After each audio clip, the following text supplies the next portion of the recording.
କରିବାକୁ ଯାଇ ଡାକ୍ତର ଗୁରୁତର।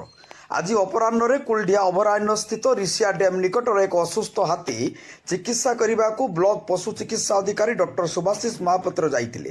ଚିକିତ୍ସା କରୁଥିବା ସମୟରେ ହାତୀ ଆକ୍ରମଣରେ ଗୁରୁତର ହୋଇଛନ୍ତି।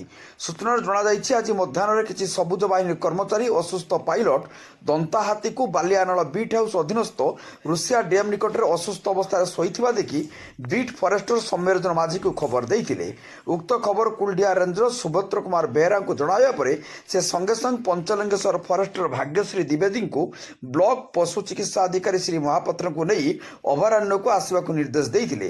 ଫରେଷ୍ଟର ଦ୍ୱିବେଦୀ ସଙ୍ଗେ ସଙ୍ଗେ OD01AF 1767 ବୁଲେରୋ ଗାଡ଼ିରେ ଡାକ୍ତର ମହାପାତ୍ରଙ୍କୁ ନେଇ ଘଟଣାସ୍ଥଳରେ ପହଞ୍ଚି ଚିକିତ୍ସା ଆରମ୍ଭ କରିବା ସମୟରେ ହଠାତ୍ ପାଇଲଟ ଦନ୍ତାଟି ଡାକ୍ତରଙ୍କୁ ଆକ୍ରମଣ କରିଥିଲା।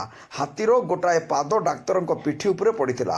ହାତ ମୁହଁ କ୍ଷତକ୍ତ ହେବା ସହ ମେରୁଦଣ୍ଡ ହାଡ଼ ଓ ପେଟରେ ଗୁରୁତର ଆଘାତ ଲାଗିଥିବା କୁହାଯାଉଛି। ତାଙ୍କୁ ସଙ୍ଗେ ସଙ୍ଗେ ଉପରୋକ୍ତ ବୋଲେରୋ ଗାଡ଼ିରେ ରେଞ୍ଜର ଶ୍ରୀ ବେହେରା ଓ ବନ କର୍ମଚାରୀମାନେ ଉଦ୍ଧାର କରି ନୀଳଗିରି ଡାକ୍ତରଖାନାକୁ ଆଣିଥିବା ପରେ ପ୍ରାଥମିକ ଚିକିତ୍ସା କରାଯାଇଥିଲା। ଅବସ୍ଥା ସଙ୍କଟପନ୍ନ ଥିବାରୁ ତାଙ୍କୁ ତୁରନ୍ତ ବାଲେଶ୍ୱର ମୁଖ୍ୟ ଚିକିତ୍ସାଳୟକୁ ପଠାଇ ଦିଆଯାଇଥିଲା। ସର୍ବଶେଷ ସୂଚନା ଜଣାଯାଇଛି ସେଠାରେ ତାଙ୍କର ଅଧିକ ଉନ୍ନତ ଚିକିତ୍ସା ପାଇଁ କଟକ ରେଫାର କରାଯାଇଛି। ଅଭୟାରଣ୍ୟ ଅଞ୍ଚଳରେ ଆଜିର ଘଟଣା ସମସ୍ତଙ୍କୁ ଆତଙ୍କିତ କରିଥିବା କୁହାଯାଉଛି। ନୀଳଗିରିରୁ ମନୋଜ ମହାନ୍ତିଙ୍କ ରିପୋର୍ଟ, ଜନତା ଏକ୍ସପ୍ରେସ।